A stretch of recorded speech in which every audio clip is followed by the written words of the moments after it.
In this video, we're going to talk about populism.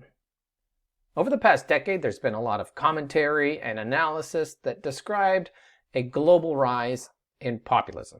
And in this graph from the Tony Blair Institute illustrates the number of countries where populist parties are taking power or they're winning seats in the legislatures is increasing. And the term populist is being ascribed to a lot of different political leaders around the world. We see that term used to describe politicians in North America, in Europe and South America. But what exactly is populism? When we hear that term, what exactly is it describing? Because on the surface, some of these countries and some of these leaders have very different contexts. So we're going to look at a few different ways of understanding populism. First, a very broad definition of populism. Way of understanding it is to think about it in sort of an ideological framework. It's an ideology that says the people are fighting against an elite. This might be a corrupt elite that is ruling, and the people needs to take power. The people need to rule. And this might mean maybe they want more instruments of direct democracy, more referenda, maybe they want devolution or secession, or they just want to overthrow and take power for themselves, seek retribution on what they see as a political enemy.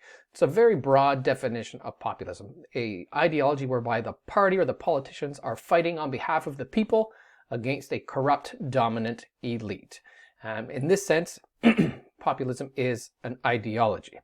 Now, the problem with this perspective is that really there aren't many political parties and leaders that don't claim to fight on behalf of the people. That is a common rhetorical technique. Everybody claims to represent the people. Very few politicians claim to be fighting on behalf of an insular elite.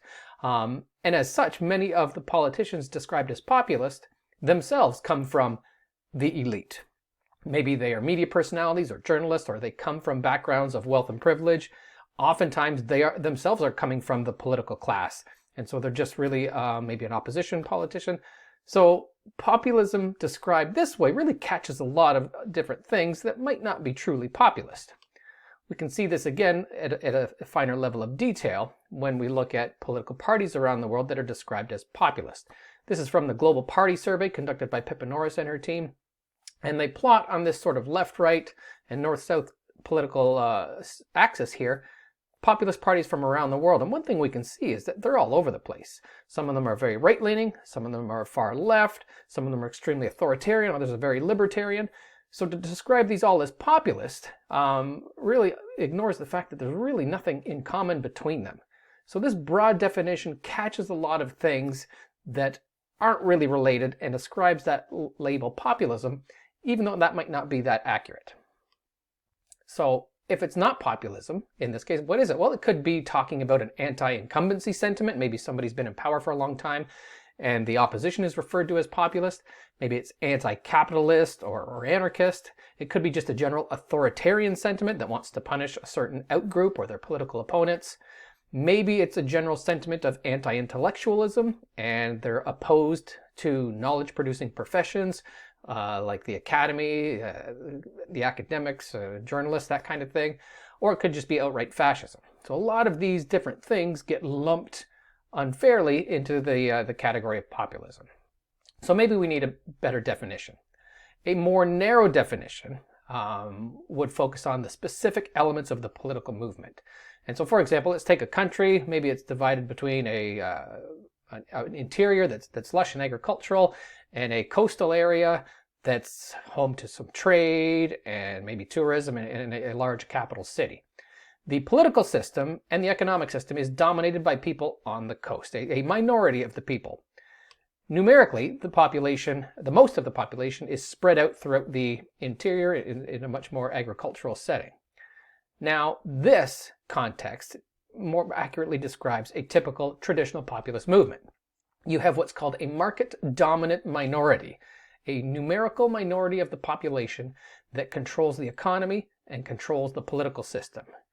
The popular majority wants to take power back, and that is a populist movement. Populist, popular, the idea that it is majoritarian in nature. And so the populist movement here is the majority of the population that wants to take power back from the market-dominant minority that controls the economic system and the political system. Now, this schism could be geographic in nature, right? It could be an unrepresented geographic minority, or it could be ethnic or religious tension. We might have sort of a majority ethnic group that's not part of the political and the economic decision-making structure, or it could be regional. This type of definition, this approach to understanding populism, is explored in the work of Amy Chua from Yale University, and it's really describing populism as a specific category of political movement. So in this sense, very few things would count as true populism based on this definition because it's got such a narrow parameter. Now, a more modern way of looking at this is to describe populism as a style. It's got nothing to do with ideology per se. It's not the mechanics of a movement, but the work of Benjamin Moffat, for example, describes populism as a style. And what that is a style of politics that is antagonistic.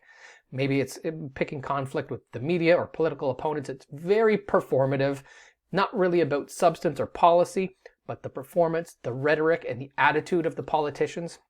Very much embedded in new media technologies, whether it be social media platforms, TikTok, that kind of thing. And in this understanding of populism, the politician is like an influencer or a performer, and the people are an audience. And so in this sense, what we're describing as populist is really this antagonistic, performative style of politics. So just to recap, when we hear the term populism, what is it we're talking about?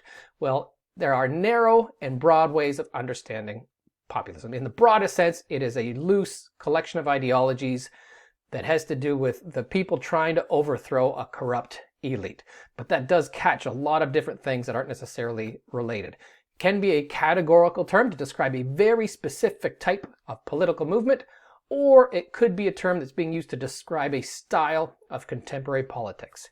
These are three different ways of trying to understand populism.